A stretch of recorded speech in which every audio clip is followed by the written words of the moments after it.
దేవేంద్రుడిని సైతం ఓడించిన గొప్ప యోధుడు కుంభకర్ణుడు. నరకాధిపతి యమధర్మరాజును కూడా యుద్ధంలో ఓడించిన గొప్ప వీరుడు కుంభకర్ణుడు. సీతను రాముడికి అప్పగించమని రావణాసురుడికి చెప్పిన మంచి మనసున్నవాడు కుంభకర్ణుడు. అతి భారీ శరీరంతో ఒక పెద్ద కొండలా ఉండే కుంభకర్ణుడి పేరు వింటేనే దేవతలు సైతం భయపడి పారిపోయేవారు. అలాంటిది వానర వీరుల గురించి చెప్పాల్సిన పనిలేదు. సుగ్రీవుడు, అంగదుడు, నీలుడు, వృషభుడు, శరభుడు వంటి మహావీరులను సైతం యుద్ధంలో ఓడించిన యోధాను యోధుడు కుంభకర్ణుడు. చివరకు ఆంజనేయుడు, లక్ష్మణుడు కూడా యుద్ధంలో కుంభకర్ణుడిని ఎదురించలేకపోయారంటే అతను ఎంత గొప్ప వీరాధి వీరుడో మనం అర్థం చేసుకోవాలి. ఈ కుంభకర్ణుడు విశ్వరసు అతని భార్య కైకసికి జన్మించినవాడు. ఒకసారి కైకసి సంధ్యా సమయంలో విశ్వరసు వద్దకు సంతానం కోసం వెళుతుంది. అప్పుడు విశ్వరసు సంధ్యా సమయం అసుర లక్షణాలకు ప్రతీక కాబట్టి ఈ సమయంలో మనం కలుసుకుంటే ఉత్తమమైన సంతానం కలగదని వారించినా వినకుండా సంభోగిస్తుంది. ఈ విధంగా పుట్టినవారే రావణాసురుడు, కుంభకర్ణుడు. తర్వాత విశ్వరసుకి విభీషణుడు, ఖర, శూర్పణఖలు జన్మిస్తారు. కుంభకర్ణుడు పుట్టుకతోనే భారీ శరీరంతో జన్మించాడు. ఇతనికి బాగా ఆకలి ఎక్కువ. పుట్టగానే కంటికి కనిపించిన పండ్లు, ఫలాలను ఆరగించాడు. అవి సరిపోక అనేక జంతువులను, పక్షులను పీక్కు తిన్నాడు. కుంభకర్ణుడు, అతని తోబుట్టువులు అందరూ బాల్యంలో గంధమాదన పర్వతం మీద వారి తండ్రి ఆశ్రమంలో పెరిగారు. కుంభకర్ణుడు పెద్దవాడయ్యే కొద్దీ అతని శరీరం కూడా భారీగా పెరగసాగింది. దాంతో ఆకలికి తట్టుకోలేక జంతువులు దొరకనప్పుడు మనుషులను అలాగే తపస్సు చేస్తున్న మునులను సైతం పీక్కు తినేవాడు. ఒకసారి దేవతల రాజధాని అమరావతికి వెళ్లిన కుంభకర్ణుడు అక్కడ ఆకలికి తట్టుకోలేక ఇంద్రుడి ఉద్యానవనంలో పండ్ల చెట్లకు ఉన్న పండ్లను తిని అవి సరిపోక అక్కడే ఉన్న జింకలు, నెమలి లాంటి అనేక మూగజీవాలను తినసాగాడు. అది చూసిన దేవేంద్రుడు కోపంతో కుంభకర్ణుడిని పిడిగుద్దు గుద్దాడు. కుంభకర్ణుడికి విపరీతమైన కోపం వచ్చి దేవేంద్రుడి ఛాతిపై కాలితో ఒక్క తన్ను తన్ని అతని వాహనమైన ఐరావతం యొక్క ఒక దంతాన్ని పెకిలించి వేశాడు. చివరకు దేవేంద్రుడు తన వజ్రాయుధాన్ని ప్రయోగించాడు. దాన్ని కుంభకర్ణుడు పట్టుకొని తన 2 చేతులతో విరిచేస్తాడు. భయపడి ఇంద్రుడు, అమ్మో వీడు మామూలోడు కాదు, వీడికి ఏమి దివ్యశక్తులు లేకపోతేనే మహాబలుడిగా ఉన్నాడు, ఏ దేవుడైనా వీడికి వరాలిస్తే దేవుళ్లను సైతం గడగడలాడిస్తాడు, అప్పుడు వీడిని ఆపటం కష్టమని అనుకొని అక్కడి నుండి పారిపోతాడు. తర్వాత ఒకసారి గంధమాదన పర్వతం మీదకు పుష్పక విమానాన్ని ఎక్కివచ్చిన యక్షుల రాజు కుబేరుడి వైభవాన్ని చూసిన రావణుడు, కుంభకర్ణుడు, విభీషణుడు అసూయ చెంది తపస్సు చేసేందుకు బయలుదేరారు. వారు అడవిలో 1000 సంవత్సరాలు తపస్సు చేశారు. అయినా బ్రహ్మదేవుడు ప్రత్యక్షం కాలేదు. వారు ఆహారం మానేసి తమ తపస్సును కొనసాగించారు. ఆ సమయంలో ఖర, శూర్పణఖలు తమ సోదరులకు సేవ చేస్తూ అక్కడే ఉండిపోయారు. 2000 సంవత్సరాలు తపస్సు చేసినా కూడా బ్రహ్మ ప్రత్యక్షం కాలేదు. అప్పుడు రావణుడు తన 10 తలలను ఖండించి బ్రహ్మకు అర్పించాడు. అప్పుడు బ్రహ్మ ప్రత్యక్షమయ్యాడు. బ్రహ్మ రావణుడికి తన 10 తలలను తిరిగి ఇచ్చి అతన్ని బ్రతికిస్తాడు. తర్వాత ఏమి వరం కావాలో కోరుకోమనగా అప్పుడు రావణుడు, నాకు మానవుడి చేతిలో తప్ప దేవ, దానవ, యక్ష, గంధర్వ, కిన్నెర, కింపురుష, వానర మొదలైన ఎవ్వరూ నన్ను చంపలేని వరాన్ని ఇవ్వమని కోరతాడు. అందుకు బ్రహ్మ తదాస్తు అని అదృశ్యమవుతాడు. అయితే రావణుడికి ప్రత్యక్షమైన బ్రహ్మదేవుడు కుంభకర్ణుడికి, విభీషణుడికి ప్రత్యక్షం కాకపోవడంతో వారు తపస్సును అలాగే కొనసాగిస్తారు. 10,000 సంవత్సరాలు తపస్సు చేసిన తర్వాత కుంభకర్ణుడికి బ్రహ్మ ప్రత్యక్షమై ఏమి వరం కావాలో కోరుకోమంటాడు. అయితే కుంభకర్ణుడికి బ్రహ్మ వరాలు ఇవ్వబోతున్నాడని తన దివ్య దృష్టితో తెలుసుకున్న ఇంద్రుడు భయపడ్డాడు. భగవంతుని నుండి దివ్య శక్తులను పొందితే ఇక కుంభకర్ణుడిని జయించలేమని అతనికి తెలుసు. అందుకే జ్ఞాన ప్రదాత మాత్రమే కాకుండా వాక్కును ప్రసాదించే సరస్వతీదేవిని ప్రార్థించాడు. తల్లి సరస్వతీదేవి కుంభకర్ణుడు వరం కోరే సమయంలో అతని నాలుక మడతపడి పదాలు తప్పుగా దొర్లేలా చేయమంటాడు. అందుకు సరస్వతీదేవి సరేనంటుంది. ఇక్కడ కుంభకర్ణుడు ఇంద్రాసనాన్ని అంటే ఇంద్రుని సింహాసనం కావాలని బ్రహ్మను కోరుకోవాలనుకున్నాడు. కాని సరస్వతీదేవి మహిమ వల్ల అతని నాలుక నుండి నిద్రాసనం అంటే నిద్రస్థితి కావాలని, అలాగే ఇంకొక వరంగా నిర్దేవత్వం అంటే దేవతలందరినీ లేకుండా చేయాలని అడగడానికి బదులుగా నిద్రావత్వం అంటే నిరంతరం నిద్ర కావాలని అడిగాడు. అందుకు బ్రహ్మ తదాస్తు అన్నాడు. ఆ సమయంలోనే కుంభకర్ణుడు తన తప్పును గ్రహించి వరాన్ని రద్దు చేయమని బ్రహ్మదేవుడిని అభ్యర్థించాడు. కాని ఒక్కసారి ఇచ్చిన తర్వాత వరాన్ని రద్దు చేయలేనని, కావాలంటే మారుస్తానని చెప్పి కుంభకర్ణ నీవు 6 నెలలు నిద్రపోతావు, తర్వాత ఒక్కరోజు మేల్కుంటావు. ఆ రోజు పూర్తిగా నీకు ఇష్టమైన పనులు చేసుకుని సంతృప్తిగా తిని తర్వాత 6 నెలలు తిరిగి నిద్రపోతావు. ఒకవేళ నీవు నిద్రిస్తున్న 6 నెలల కాలంలో బలవంతంగా నిద్రలేస్తే నీవు చనిపోతావు అని వరాన్ని మార్పు చేస్తాడు బ్రహ్మ. తర్వాత విభీషణుడికి ప్రత్యక్షమైన బ్రహ్మ ఏమి కావాలనగా, విపత్కర పరిస్థితులలో ఉన్నా కూడా ఎప్పుడు నేను ధర్మాన్ని తప్పకుండా ఉండేలా వరం ఇవ్వమంటాడు. అతని ధర్మనిరతికి సంతోషించిన బ్రహ్మ, నీవు ఎప్పుడు ధర్మపక్షాన్ని అనుసరిస్తావు, అలాగే ఎటువంటి ముందస్తు శిక్షణ లేకుండా కూడా బ్రహ్మాస్త్రాన్ని ప్రయోగించగలవు అని చెప్పి అదృశ్యమవుతాడు. వర గర్వంతో రావణుడు లోకాలన్నిటినీ గడగడలాడించి దేవతలకు దానవులకు మధ్య జరిగిన దేవదానవ యుద్ధంలో కుంభకర్ణుడితో కలిసి పోరాడతాడు. ఆ యుద్ధంలో కుంభకర్ణుడు నరకాధిపతి యమధర్మరాజుని ఓడిస్తాడు. నరకాన్ని వదిలి యముడు పారిపోతాడు. అలాగే కుబేరుడిని ఓడించి అతని రాజ్యమైన లంకా నగరాన్ని పుష్పక విమానాన్ని చేజిక్కించుకుంటాడు. తర్వాత వారు లంకను రాజధానిగా చేసుకుని పాలన సాగిస్తారు. కుంభకర్ణుడు రాక్షసరాజు విరోచనుని మనువరాలు అయిన వజ్రజ్వలని వివాహం చేసుకుంటాడు. వీరికి కుంభ, నికుంభ, భీమాసుర అనే 3 బలవంతులైన మగబిడ్డలు జన్మిస్తారు. రావణుడి కోరిక మీద లంకా నగరంలో కుంభకర్ణుడు నిద్రించడం కోసం దేవతల వాస్తుశిల్పి విశ్వకర్మ ఒక అద్భుత భవనాన్ని నిర్మిస్తాడు. ఇది తెల్లగా పాలరాతితో 1 యోజనం పొడవు వెడల్పులతో ఉంటుంది. క్రిస్టల్ అలాగే బంగారంతో రూపొందించబడిన భారీ స్తంభాలను కలిగి నివాస ద్వారం ఏనుగుల దంతములతో వజ్రాలు పొదిగిన తలుపులతో అద్భుతంగా మెరుస్తూ ఉంటుంది. కొన్ని వేల సంవత్సరాలు ఈ భవనంలోనే నిద్రిస్తాడు కుంభకర్ణుడు. కాలగమనంలో శ్రీరామచంద్రుడు తండ్రి మాటకు కట్టుబడి రాజ్యాన్ని వదిలి సీతా లక్ష్మణ సమేతంగా అడవికి చేరుకుంటాడు. అక్కడ లక్ష్మణుడి అందానికి మైమరిచిన శూర్పణఖ పెళ్లి చేసుకోమని విసిగించడంతో కోపంతో శూర్పణఖ ముక్కు చెవులు కోస్తాడు లక్ష్మణుడు. చెల్లికి జరిగిన అవమానానికి కోపంతో ఊగిపోయిన రావణాసురుడు సీతాదేవిని అపహరించి లంకా నగరానికి ఎత్తుకు వస్తాడు. సీతాదేవిని వెతకడానికి సుగ్రీవుడు ఆంజనేయుడిని పంపగా హనుమంతుడు లంకను చేరి అశోకవాటికలో సీతమ్మను చూసి రామునికి చెప్పగా సముద్రంపై నీలుని సారాధ్యంలో వారధి నిర్మించిన రాముడు లంకను చేరి సీతను అప్పగించమని అంగదుడితో రావణుడి వద్దకు రాయబారం పంపుతాడు. అప్పుడు రావణుడి సోదరుడైన విభీషణుడు యుద్ధం వద్దు సీతను రాముడికి అప్పగించి శరణు కోరమని రావణుడికి చెప్పగా విభీషణుడిని తిట్టి లంకానగరం నుండి వెలివేస్తాడు రావణుడు. విభీషణుడు రాముని శరణు వేడి సుగ్రీవుని సైన్యంలో చేరుతాడు. రామరావణ యుద్ధం అనివార్యమవుతుంది. కొన్ని రోజుల పాటు భయంకరంగా జరిగిన రామ-రావణ యుద్ధంలో రాముడి పక్షంలో కొన్ని వేల మంది వానరులు మరణించగా రావణ పక్షంలో కొన్ని లక్షల మంది రాక్షసులు మరణిస్తారు. ఎంతో శక్తివంతులైన రాక్షసులు ధూమ్రాక్షకుడు, వజ్రదంష్టుడు, అకంపన్నుడు అలాగే రావణుడి సేనాధిపతి ప్రహస్తుడు కూడా ఆ యుద్ధంలో దారుణంగా మరణిస్తారు. ఇక లాభం లేదనుకుని రావణుడు స్వయంగా మహావీరులైన రాక్షస గణాలను వెంటబెట్టుకుని దివ్య రథంపై యుద్ధానికి వెళతాడు. రాముడికి రావణుడికి భీకర సంగ్రమం జరుగుతుంది. ఇద్దరూ ఒకరిపై ఒకరు అనేక దివ్యాస్త్రాలను సంధించుకుంటారు.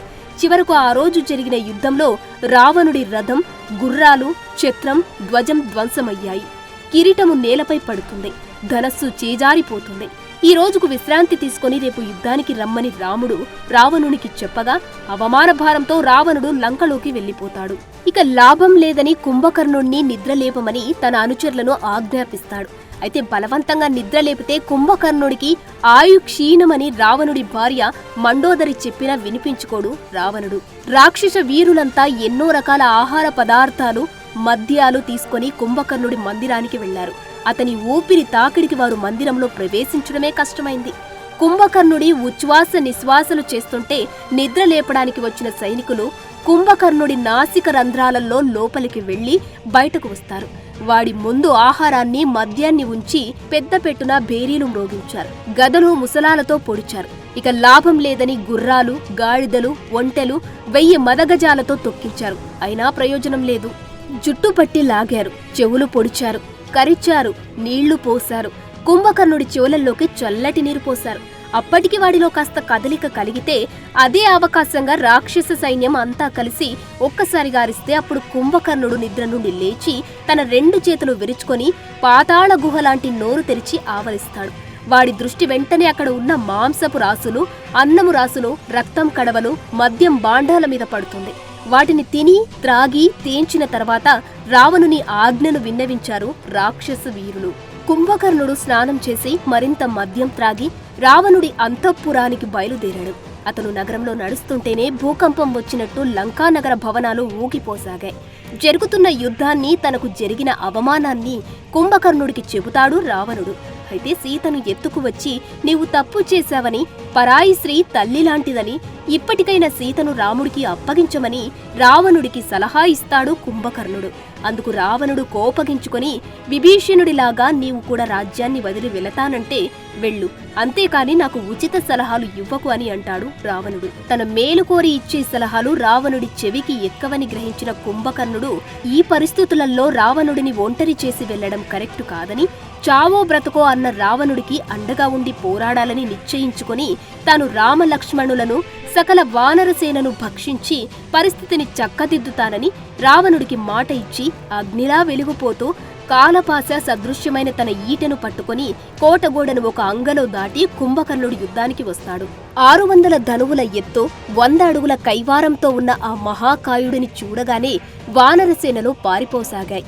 దూరంగా ఉన్న విభీషణుడు తన తమ్ముడు కుంభకర్ణుని గురించి రాముడితో ఇలా అంటాడు. రామా, కుంభకర్ణుడు అనేక మంది దేవతలను, యమధర్మరాజుని, ఇంద్రుడిని కూడా జయించాడు. ఇంత భారీ ఆకారం గలవారు రాక్షసులలో మరొకరు లేరు. వాడు శూలం పుచ్చుకొస్తే మృత్యుదేవత స్వయంగా ముందు నిలిచినట్లే. తక్కిన రాక్షసులంతా వరాల వలన గొప్పవాళ్లయ్యారు. కాని వీడు పుట్టుకతోనే మహాబలవంతుడు, ధైర్యశాలి, వీడితో జాగ్రత్త అని సలహా ఇస్తాడు. కుంభకర్ణుడు వచ్చి రావడంతోనే దొరికిన వాడిని దొరికినట్టు వానరులను పట్టుకుని కరకరా నమిలి మృంగసాగాడు. ఎండు అడవిని అగ్ని కాల్చినట్లుగా వానరసేనను నాశనం చేయసాగాడు. తన కాళ్లతో తొక్కుతూ అనేక మంది వానర వీరులను చంపేశాడు. వారిని తన బలమైన చేతులతో పట్టుకొని కొండలపైకి, సముద్రం మీదకి విసిరేశాడు. కుంభకర్ణుడి దెబ్బలు తట్టుకోలేక వానర వీరులు హాహాకారాలు చేస్తూ యుద్ధ భూమి నుండి పారిపోసాగారు. అంగదుడు, వృషభుడు, శరభుడు, మైందుడు, నీలుడు వంటి వారు విసిరిన కొండరాళ్ళు కుంభకర్ణుడి ఒంటికి తగిలి పొడి అయిపోయాయి. వానర వీరులంతా మూకుమ్మడిగా పైబడినా కుంభకర్ణుడికి ఈగలు ముసిరినట్లే అనిపించింది. అంగదుడు, నీలుడు, వృషభుడు, శరభుడు లాంటి మహావీరులను కుంభకర్ణుడు దారుణంగా కొట్టాడు. కుంభకర్ణుడి దెబ్బలు తట్టుకోలేక వారంతా సృహ తప్పారు. తర్వాత హనుమంతుడు కుంభకర్ణుడితో యుద్ధం చేస్తాడు. ఇద్దరు మహాయోధులు, ఇద్దరి మధ్య యుద్ధం భయంకరంగా జరుగుతుంది. ఒకరిపై ఒకరు పిడిగుద్దులు గుద్దుకుంటారు. హనుమంతుడు, కుంభకర్ణుడు ఇద్దరు 2 పర్వతాలు ఢీకొన్నట్లుగా పోరాడతారు. యుద్ధ భూమిలో వానర వీరులంతా తమ యుద్ధాన్ని ఆపి వీరినే చూడసాగారు. ఒకరికి ఒకరు తగ్గకుండా యుద్ధం చేస్తారు. వీరిద్దరి అడుగుల శబ్దానికి యుద్ధభూమి అంతా భూకంపం వచ్చినట్లు కంపించసాగింది. చివరకు ఆంజనేయుడు తన గదతో కుంభకర్ణుడి గుండెల మీద కొట్టగా రక్తం కక్కుతాడు కుంభకర్ణుడు. ఆ తరువాత కోపంతో కుంభకర్ణుడు తన శూలంతో ఆంజనేయుడిని పొడవగా ఆ బాధతో విలవిలలాడిపోతాడు. అప్పుడు లక్ష్మణుడు యుద్ధానికి వచ్చి తీవ్రమైన 7 బాణాలను కుంభకర్ణుడిపై ప్రయోగిస్తాడు. ఆ బాణాలు తనకు గుచ్చుకున్నట్లుగా కూడా అనిపించలేదు కుంభకర్ణుడికి. తన ఈటెను లక్ష్మణుడి మీదకు విసరగా దాని బారి నుండి లక్ష్మణుడు తప్పించుకుంటాడు. అప్పుడు రాముడు కుంభకర్ణుడిపై బాణాల వర్షాన్ని కురిపిస్తాడు.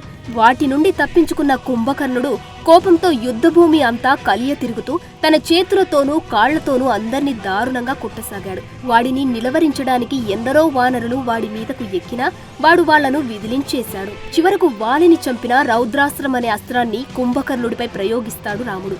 అది కూడా కుంభకర్ణుడిని ఏమీ చేయలేకపోతుంది.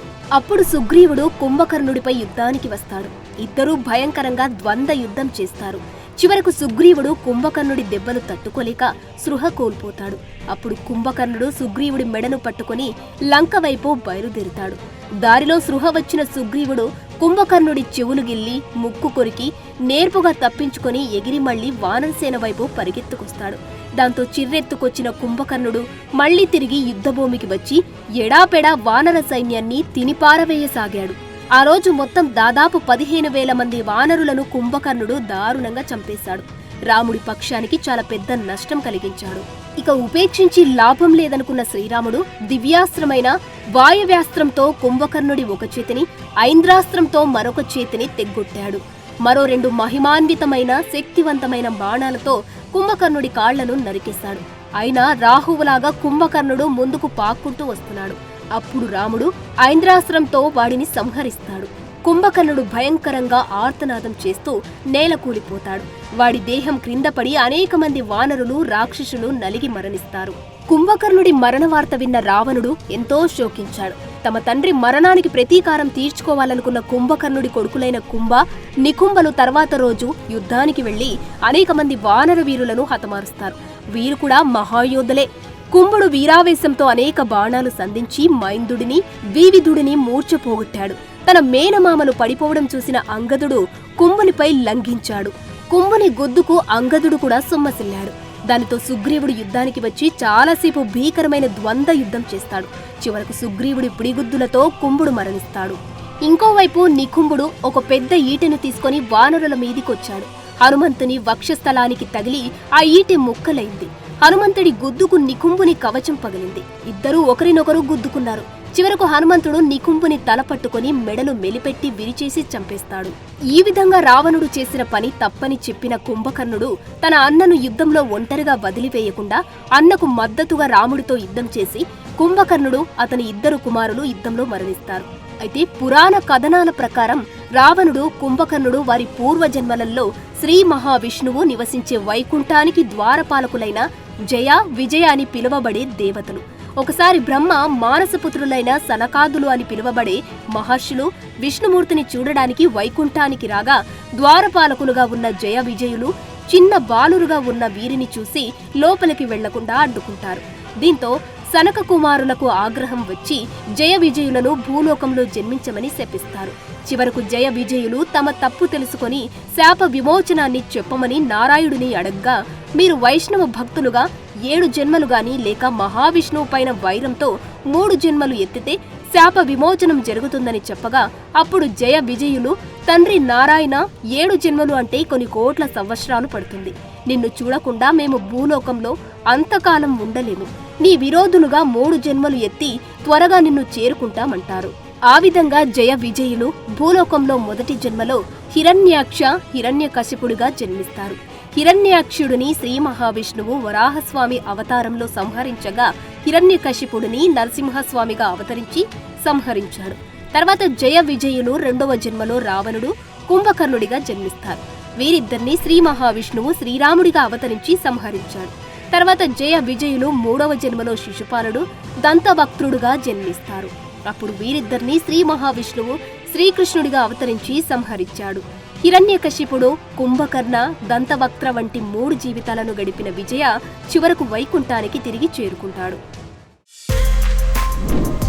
For more videos like this, subscribe Big TV channel.